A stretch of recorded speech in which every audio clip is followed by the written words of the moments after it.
Hello everyone, today I'm going to rank the songs on Mariah Carey's Glitter album. If you'd like to skip right to my ranking, I have the times on the screen right here to where you guys can skip to. And now on to a couple of disclaimers. Number one, this is just my personal opinion and interpretation of the songs. I'd love to hear yours down below, just keep it respectful please. I'm going to be reading off my phone as I always do. Sorry for any background noise, the dust particles that may occur throughout this video. Everything I reference to make this video mention will be linked down below in the description if you're curious. Lastly, if I have anything else to ever get to add, check down below, I might have a pinned comment. And let's get into it. On number 12 is going to be Last Night a DJ Saved My Life. This is featuring Busta Rhymes, DJ Clue, and Fabulous. And in my personal opinion, this is her most forgettable cover. It is just not really compelling to me. I feel like it's too clunky with all these rappers on it. It runs way too long. And it's just kind of there to me. I can appreciate her part, but not enough to where I want to listen to this over and over again. And yeah, I just feel like overall, it's just kind of there on this album. It's a skip for me personally. Now to number 11, which is going to be Don't Stop Funkin' for Jamaica, featuring Mystical. I love Mariah's part on here. I think that her vocals are decent, but Mystical ruins this song for me. He's just all over it. And then in terms of like the tone and like his delivery, I'm not personally here for that as well. And so that's my thoughts on there. And I could appreciate some parts of it. I like the music. I know that there's a sample in this song. I could appreciate how that's incorporated. Like I said, I really enjoy Mariah's part, but yeah, that's my personal opinions there. Another skip for me personally. Now to number 10, which is going to be If We, featuring Nate Dogg and Ja Rule. This song is just, it's just kind of there. Ja Rule did not need to be on the song at all. I just feel like his singing objectively isn't good. It brings down the track in my personal opinion. I would enjoy it so much more if he wasn't on here. I really like Nate Dogg on the song though. I think that his singing is good enough on here. I like what Mariah is doing on here as well. And I can appreciate it for what it is. Sometimes I can listen to it, but like 90% of the time I'm going to skip it, and that's my opinions there. And now to number 9, which is going to be Loverboy Remix. This is featuring DeBrat, Ludacris, Shawnna, and 22. I think that this is cool. I really appreciate everyone's contributions to this song because I feel like everyone is doing what they need to do equally. It's really good to listen to overall. I really like the callbacks to Mariah's previous work as well, and I like the energy of this song. And I don't listen to it much because I'd rather listen to the other version of Loverboy in this album, but I can appreciate it for what it is. If I'm listening to the album, typically I wouldn't skip it in context. Sometimes I can, just depending on the mood I am in, but I think that they all brought something to this track. I think that they all gave nice performances, and that's all I can really ask for. Down to number 8, which is going to be Want You featuring Eric Benet. I have to be in a very specific mood to listen to the song, but when I am, it really hits. I really like the instrumental to the song. I absolutely love the way that their voices fit together. I think they know how to sell the song well, and yeah, definitely one that has grown on me as time has gone on, and one that I can definitely appreciate for sure. And now to number 7, which is going to be Twister. This one is short and sweet. It has a suspense about it, which I can enjoy. Beautiful vocals and instrumentation on here as well. And now to number 6, which is going to be All My Life. Another really great cover from Mariah once again. As I said before, I tend to love her covers. I love the flair that she puts on it and everything. This is so much fun to listen to, and her vocals have so much energy throughout them in the track. And now on to top 5. At number 5 is going to be Reflections, Care Enough. This is one I used to not really like very much. I was just like, it's kind of mid in comparison to the other ballads on the album. That's what I used to think. And so as I've been listening to this album more and more, I have definitely come to appreciate this song a lot more, and I can really enjoy it whenever it does come on. It has magnificent vocals. The bridge is as pretty as it is heartbreaking. Great songwriting, of course. Mariah's pen is top tier. And now to number 4, which is going to be Didn't Mean to Turn You On. So this is another cover, and I really thoroughly enjoy this song. I love what she did with it so much, and it's just one that's been steadily climbing up my rankings because I just feel like the more that I come back to it, the more that I'm getting out of it, and I love whenever songs can do that for me personally. I think it's catchy. I think it's cute as well. I love the energy that it has, and her vocals really stand out on here. And now to number 3, which is going to be Loverboy. We all know what happened with the Firecracker sample. Unfortunately, she had to change gears, and then she ended up using the Candy sample from Cameo. I believe she said that they went in and they re-recorded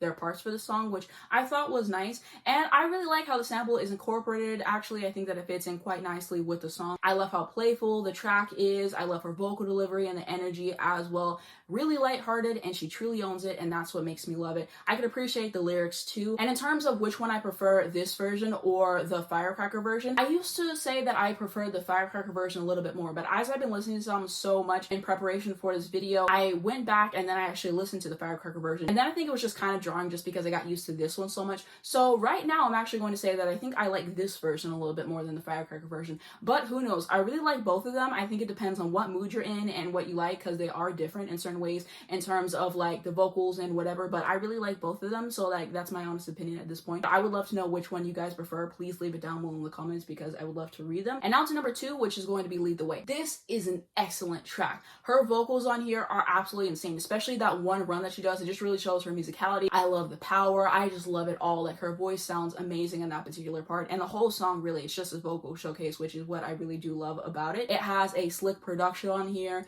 decent songwriting and instrumentation as well, and just a nice song. Now to my number 1 pick, which is going to be Never Too Far. This song is simply immaculate in my opinion. Some of her best work and just a gorgeous song overall, and her vocals are incredible. I love the production, the instrumentation, and her lyrics as well. And the way that it ends is so satisfying to listen to, and I just appreciate how the song makes me feel so warm inside. It just feels special to me in a certain way. I just really love it so much, and that's why I personally put it at number 1. And now to my ranking recap, which is going to be on the screen right next to me, just going over everything. I feel pretty good about it for right now. Of course, as I listen to the album more, my opinions can change. I actually did change a few things before I went and I did this video. I remember I changed Reflections and All My Life, and I think I changed a few other things around, but yeah, I feel pretty good about it. And now on to my overall thoughts on this album. I think this is a good album with some missteps, like I was stating earlier. Generally, there's some really incredible vocal performances here on the ballads, particularly some decent songwriting, as well as nice instrumentation and production as well. It's grown on me so much from whenever I first listened to it. Whenever I first heard it, I did not care for it very much at all. I really like 3 songs, which are going to be Lead the Way, Never Too Far, and Loverboy. The rest, I just did not care for it. And when I tell you guys, I've come back to this album so many times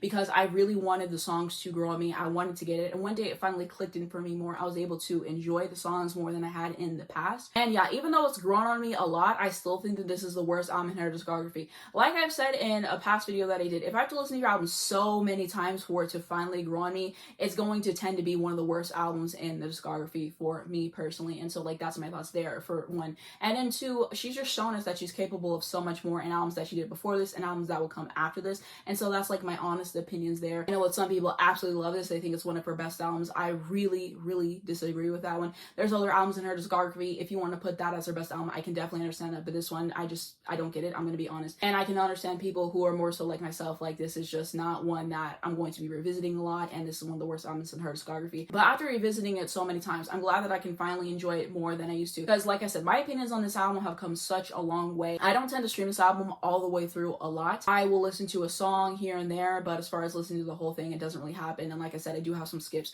And those 2 bottom songs, I skip those like every single time, like no question about it. And that's my honest opinions there. And yeah, it's just my least listened to album from her. I can enjoy the highlights from this album, but yeah, basically, like I said, she just reaches greater heights on other projects, and I would rather revisit those a lot more than this one. I think that the album cover is pretty fun. I can enjoy it.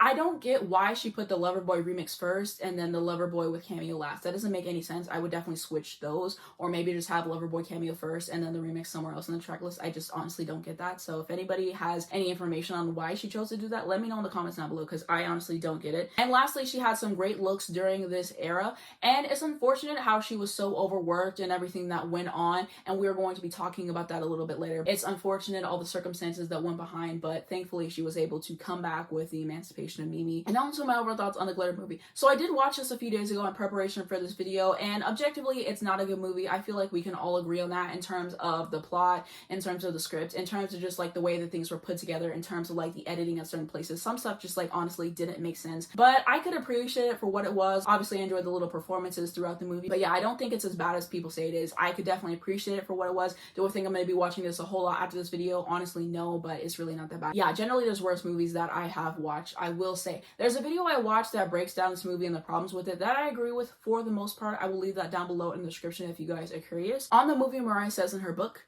"While I had significant creative control over the soundtrack, I had virtually none when it came to the film. The initial concepts I developed for the story were almost entirely rewritten. I started working on the script with my acting coach and Kate Lehner, I'm not sure how to pronounce that, who had written What's Love Got to Do With It. She's such a talented and gifted writer, and I really trusted her. But every day we kept getting more and more studio notes. Tommy could not give up control, especially now that I was doing what I had always dreamed of and he had always feared, acting. Glitter was being produced by Columbia Pictures, which was owned by Sony, which connected it to Tommy.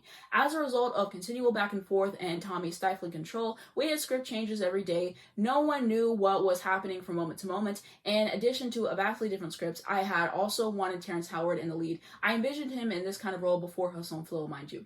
but the powers that be were dismissive of the idea of a romance between Terrence and me. I suspected it was because he looks blacker than me, though he is also mixed. And they didn't understand how that was going to work, if you catch my drift. So that was disappointing. No shade to Max Beasley, who was great. I think it could have been good had it been allowed to be executed as originally conceived. By the end, it was such a fight just to have it happen at all. I definitely agree with her on that point. It would have been interesting to see what she originally came up with for the movie. I wonder how differently this era would have gone if there wasn't such interference from Tommy and all of that. And then the last thing that I wrote down that she put in her book is, of course, the timing of the soundtrack's release couldn't have been worse. Something no one could have foreseen. People didn't go see the movie. I still believe Glitter was ahead of its time. People may not have been ready to deal with the 80s and the early 2000s, but I knew it was going to be a thing.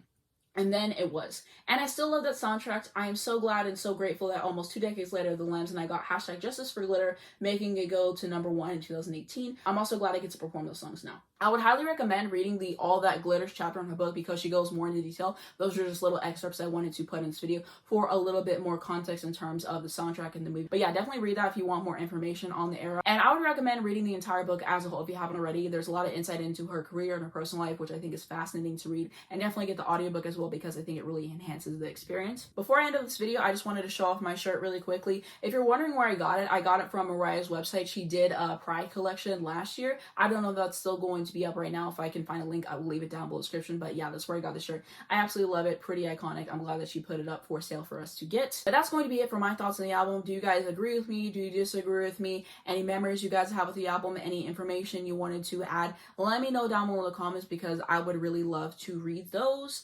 And if you enjoyed this video, then you should definitely subscribe to see more Mariah content from me. This is actually it in terms of me ranking her studio albums. I've done them all at this point. But next month, I'm actually going to be ranking the songs on the rarities because those are songs that were supposed to go on some albums and then she ended up shelving them for later. So I'm just going to do that for fun and I have more ideas for Mariah content. So if you want to see more Mariah videos, then definitely subscribe to the channel. I've also done a lot of other videos on her, which will be in the cards right now. They will be in the description and they'll be at the end of this video if you're interested. But that's going to be it for this video. Thank you guys so much for watching. If you did enjoy it, please just give it a like. It really helps me out in the YouTube algorithm. I very much appreciate it. You can subscribe down below for more videos like this. If you hit the bell, you get a notification from every single time I post so you not miss when a brand new video comes out. The first link down below in the description is going to be my second channel. If you want to see more of me, check me on there. If you're wondering my thoughts on Mariah's masterclass that she recently put out and my thoughts on the roof with Brandy and all that, I'm actually going to be making a video on my second channel soon and I'm going to be discussing my thoughts on that as well as a bunch of other topics. So if you want to know my thoughts on that, then definitely subscribe because hopefully that video can come out sometime next month. I'm also going to have my Twitter, my Instagram, my Spotify if you'd like to follow me,